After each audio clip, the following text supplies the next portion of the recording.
आप भी अगर नए नए स्नैक्स बनाकर खाने के शौकीन हैं ना, तो आलू और ब्रेड के ये स्नैक्स आपको पिज़्ज़ा बर्गर की जो है ना छुट्टी करवा देंगे। ये इतने मज़ेदार और डिलीशियस बनते हैं। बहुत ही आसान तरीका है इनको बनाने का। इसके लिए ना सबसे पहले आपने 1.5 कप मैदे में थोड़ा सा हरा धनिया डालना है और उसके बाद इसके अंदर 1 टीस्पून कुटी हुई लाल मिर्च और ½ टीस्पून नमक डालेंगे और इसके अंदर आधा कप जो है ना पानी का डालेंगे और इसको अच्छी तरह से बीट कर लेंगे। इसकी हमने स्लरी तैयार करनी है। स्लरी जो है ना इस तरह से रनिंग फॉर्म में होनी चाहिए।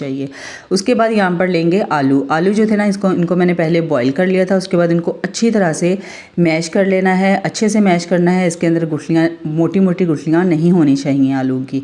उसके बाद इसके अंदर थोड़ी सी बंद गोभी डालेंगे, थोड़ी सी शिमला मिर्च डालेंगे।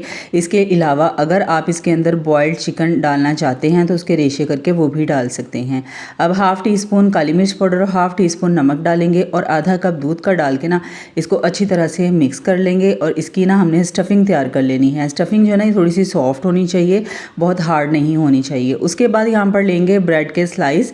तो एक ब्रेड का स्लाइस लेंगे, इसके ऊपर तकरीबन 1.5 टेबलस्पून जितना बैटर उठाएंगे और इसके ऊपर रखेंगे और इसको जो है ना इस तरीके से प्रेस करके ऊपर एक पतली सी लेयर लगा देंगे। ठीक है, बहुत ज़्यादा थिक लेयर नहीं लगानी है, नॉर्मल सी लेयर लगानी है।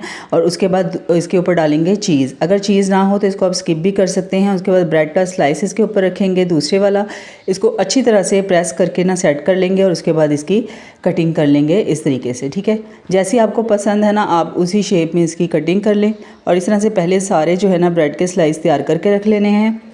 और उसके बाद जो हमने मैदे की स्लरी तैयार की थी ना इसको एक डीप प्लेट में डाल लेंगे और एक एक ब्रेड का स्लाइस उठाएंगे। इसको जल्दी से कोट करना है। मैदे की स्लरी में बहुत ज़्यादा देर तक डिप नहीं करना है वरना ये बहुत सॉफ्ट हो जाएंगे और ब्रेड टूट जाएगी।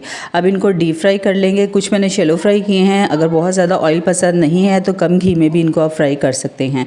तो फ़ौरन से साइड चेंज नहीं करनी है, थोड़ी देर इनको फ्राई होने देना है। उसके बाद जब इस तरह से गोल्डन सुनहरी कलर आ जाए ना तो उसके बाद ये निकाल लेने हैं। तो ये मज़ेदार से हमारे आलू और ब्रेड के फ्राइड सैंडविच तैयार हो चुके हैं। यकीन करें बहुत मज़ेदार बनते हैं।